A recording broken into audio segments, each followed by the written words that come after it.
Right now I have Joe Bramer with us. He's the executive director over at Civic Players, Schenectady Civic Players.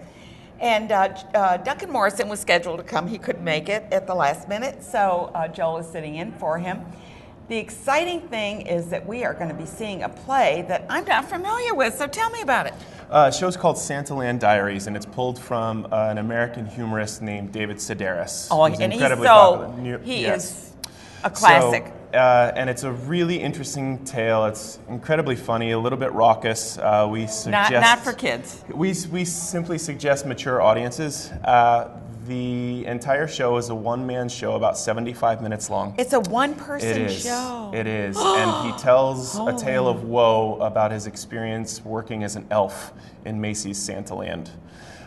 Basically through Thanksgiving through Christmas. He was jobless, decided to, there couldn't be much worse than or more humiliating than working as an elf, and had to do it, just kind of. So he wasn't Santa, he was an elf. He was an elf. So he had to get the kids up there, take them down. Yeah. Oh, that's a tough job. And it's really interesting listening to him, his jaded kind of experience, and as it kind of builds and builds and gets closer to Christmas, which is supposed to be this season of giving and selflessness, to find out, just kind of where people's true colors really lie when they bring their kids to see Santa in New York City in Macy's. It's really, we hear so much joy at Christmas and so much great fun stuff. It's kind of fun to hear something that's a little bit. It is, and it is. It's more reality. It's off the wall humor. It's absolutely one of the funnier pieces that I've read in a very long time. And upon every read and every time I see it, it still makes me chuckle. And you've got.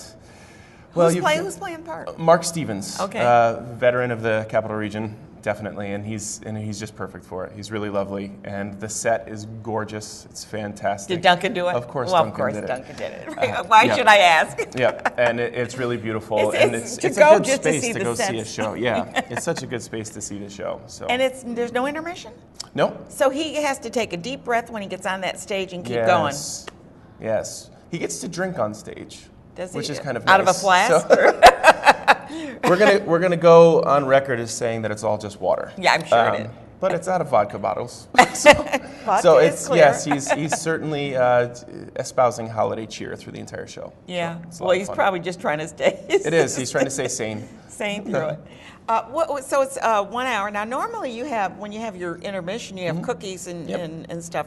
Are you going to do that again? We'll do that following. And of course, we open this Friday, December 6th, and we'll do a champagne reception afterwards. Okay, We always do that. So we'll still do light refreshments that will just follow the entire show. And I will be there on Friday. I'm looking forward to it. Yeah, I think I'm going to be there Friday. Yes. I'm looking forward to it. Very good. good. Santaland Diaries. You got a great season, though, coming up. You got other stuff coming up? We do. We have a lot going on. We have our next main stage production will be in January, end of January, and that's Sherlock Holmes: The Final Adventure.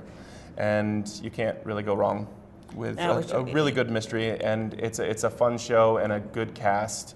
And then following that, we have on our main stage a Teresa Rebeck show called The Understudy, which debuted a few years ago. Very Kafka-esque, in fact. It's actually Kafka. about. So you don't know what's going on most of the time. Yes, it's very, how do I want to say, nebulous. Yeah. But Why there's am some I humor here? to it. Yeah, there's some humor to it, and it actually debuted a few years ago in, I believe, on the Barrington stage with Bradley Cooper.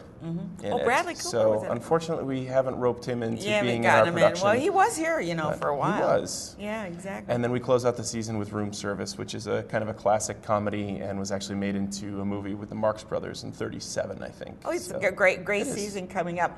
They have another thing coming up that I'm sure they would like a couple of dollars from you for, and that's, why don't you tell our audience, because one of the complaints is there's stairs. Now, I know you've got some really great plans coming up. We do, and I believe we're slated to talk about them more officially next month here with you.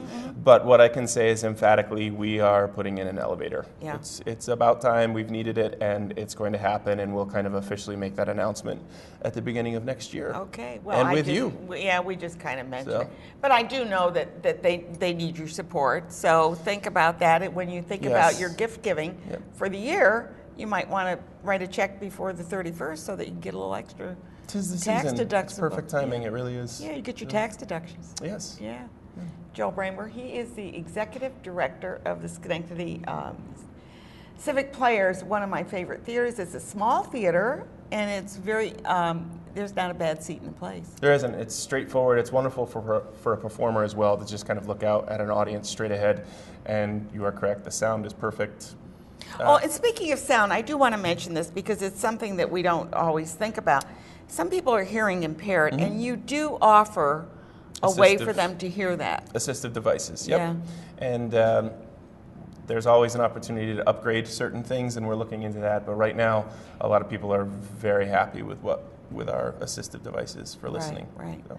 Joel Bramer from Schenectady Civic Players, Santaland Diaries, which is not for kids. What age did you say would be? I would just say mature audiences. Mature audience, okay. Because I think there are some age groups that are a little bit younger that would really get a kick out of it. Yeah. And it has a lot of heart. It really does. There's a sweetness to it, but we don't want to jade it's the biting. kids, right? We want the kids to think. It's a lot of fun. Oh, we got haven't we shown them there's the photos. There's Mark. Okay. Yeah, oh, those are great. Who took the photos? Tom Killips. Yeah, they're really good photos, nice clear photos. So that's what you're going to expect to see if you go to see Santaland Diaries. Thanks so much. Thank we're you going for to having take me. a break, and we're going to see a little bit more of 1998, which always scares the heck out of me. I don't know what it does to you. You probably weren't even born then, were you? Just gracious of you to say. Goodness. And then we're going to come back, and we're going to be talking about the Octavo Singers. Please stay tuned.